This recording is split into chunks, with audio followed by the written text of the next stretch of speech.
Ben olsam hangi telefonu alırdım serisine şu ana kadar hiç yapmadığımız bir video ile devam ediyoruz. Bu videoda hem Xiaomi hem de Samsung tarafını genel olarak değerlendirip ben ne alırdım bunun hakkında konuşacağız. Ve olabilecek en düşük bütçeden en yükseğe doğru gideceğiz. Ve yine oldukça bilgilendirici ve keyifli bir video olacak. Çayınızı kahvenizi alıp rahat bir şekilde izlemenizi öneririm. Sizce bu serinin devamı gelsin mi? Gelsin diyorsanız videoyu beğenmeyi ve abone olmayı unutmayın. Serinin devamı tamamen size bağlı ve listedeki tüm telefonların en ucuz ve güvenilir satın alma linkleri açıklama ve yorumlarda olacak. Oradan rahatlıkla alabilirsiniz. Ayrıca listedeki bir telefon haricinde diğer tüm telefonların detaylı incelemeleri ve uzun kullanım testleri kanalda var. Onları da cihazları anlatırken kartlar kısmına koyacağım. Oradan izleyebilirsiniz. Şimdi hemen listemizin ilk telefonuyla başlayalım. Evet, uygun fiyatlı telefonlara baktığımızda Samsung özellikle fiyatlandırma açısından da son dönemde Xiaomi'den daha başarılı. Fakat uygun fiyatlı telefonları buna rağmen çok başarılı değil.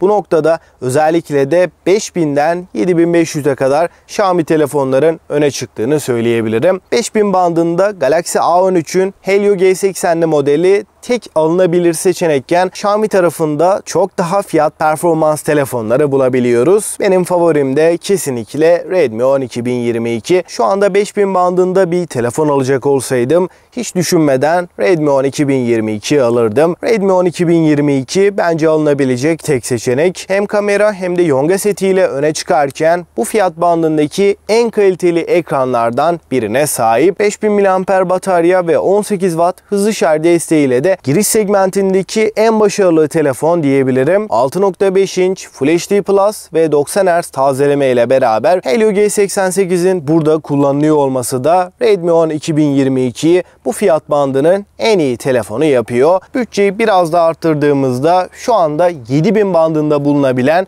Redmi Note S hala favorilerim arasında. 6.43 inç Full HD Plus ekranı AMOLED bir panelle beraber geliyor. Ekran kalitesi olarak çok iyi bir ekranla karşı karşıyayken Yonga seti kısmında da Helio G95 gibi çok iddialı bir işlemciyle karşı karşıyayız. Şu anda 8 GB RAM ve 128 GB depolamayla Note S'i 6500 TL'ye rahat bir şekilde bulabilmemiz mümkün. 5000 mAh batarya ve 33 Watt hızlı şarj desteğiyle beraber geliyor. Kanalda da Note S'in detaylı bir incelemesi var. Onu da kartlardan izleyebilirsiniz. Ve şu anda baktığımızda Samsung tarafında da bu fiyat bandında pek bir rakibi yok. Benim 10.000 bandında bir bütçem var. Bu bütçeyle alabileceğim en mantıklı fiyat performans telefon ne derseniz bence kesinlikle Galaxy A34. A34'e baktığımız zaman 6.6 inç Super AMOLED 120 Hz ekranı ve Dimensity 1080 Yonga seti ile beraber bu fiyat bandında hem performans hem de ekran kalitesi anlamında en başarılı telefonlardan biri. Aynı şekilde kameraları da hiç fena değil. 48 megapiksel f1.8 OIS destekli bir kamerayı görürken ikinci kamera 8 megapiksel ultra geniş ve 5 megapiksellik makro kameramız da var.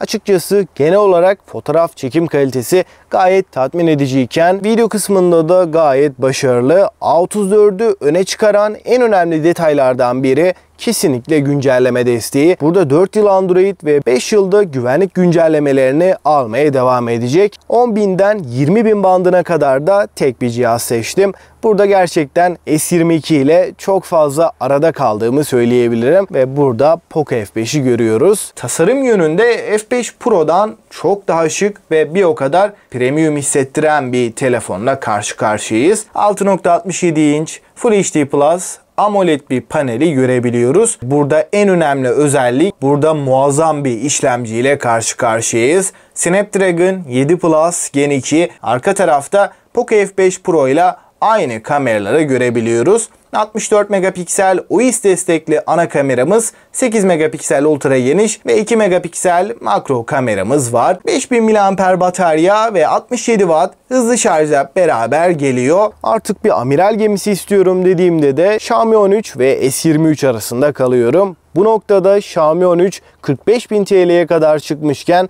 Galaxy S23 neredeyse yarı fiyatlarına 28.000 bandında rahatlıkla bulunabiliyor. Aradaki fiyat farkında düşündüğümde düşündüğümde Galaxy S23 her anlamda çok daha avantajlı diyebilirim. Burada tasarımsal açıdan da kamera olarak da Xiaomi 13'ün bence kesinlikle önünde. Snapdragon 8 Gen 2 ve 8 GB RAM de bu sisteme eşlik ediyor. Galaxy S23 en az 4-5 sene üst seviye performansını rahatlıkla koruyacaktır. Kamera kısmında da 50 megapiksellik ana kameramız f1.8 diyaframla gelirken HDR10 Plus, OIS, odak takibi gibi profesyonel özelliklerle de beraber geliyor. İkinci kamera 12 megapiksel ultra geniş açı ve telefoto kameranın da telefonumuzda olduğunu söyleyeyim. Bu kamerayla da 3x optik ve 30x dijital zoom imkanımız da var. Fotoğraflardaki genel kalite, renk doygunluğu, her şey olması gerektiği gibi kontrast oranı yönünde de muazzam sonuçlar ortaya çıkartıyor. Açıkçası bu fiyatlarda da ekran, kamera ve performansı aynı anda en üst seviyede sunabilen başka bir telefonda yok. Bu fiyat bandındaki tüm rakiplerini adeta ezip geçiyor. Galaxy S23 3900 mAh'lik bataryasıyla da çok üzecek bir telefon değil.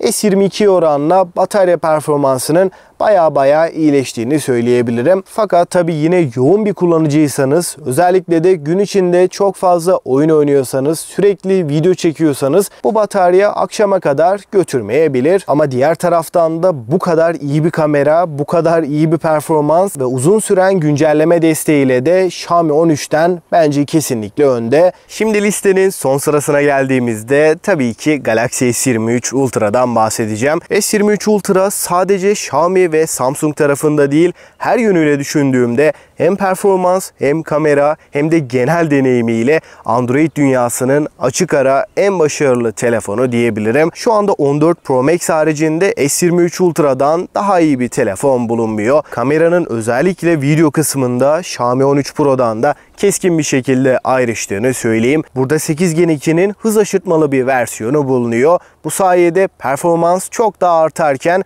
kasanın termal açıdan başarılı olmasıyla da herhangi bir ısınma problemiyle kesinlikle karşılaşmıyoruz. Bence her noktada kusursuz bir telefon olmuş. Performanstan herhangi bir ödün vermezken kameralarda muazzam sonuçlar ortaya çıkartıyor. 8'e 256'lık versiyonu 45.000 bandındayken bana sorarsanız ben bu fiyat bandında bir amiral gemisi alacak olsaydım kesinlikle 12 GB RAM'li versiyonunu alırdım. S23 Ultra'nın bu donanımıyla bence 8 GB RAM çok da uzun vadeli olmayacaktır. 12 GB RAM ve Snapdragon 8 Gen 2 ile en az 5-6 sene en üst seviyede rahatlıkla kullanabileceğiz. S23 Ultra tasarımsal açıdan da malzeme kalitesiyle de S23'ten de daha başarılı olduğunu kesinlikle söyleyebilirim. Özellikle dayanıklık açısından hem S23'ten hem de Xiaomi 13'ten çok daha iyi hissettiriyor. Açıkçası S23 Ultra'yı rakiplerinden ayıran en önemli detay fiyat avantajı diyebilirim.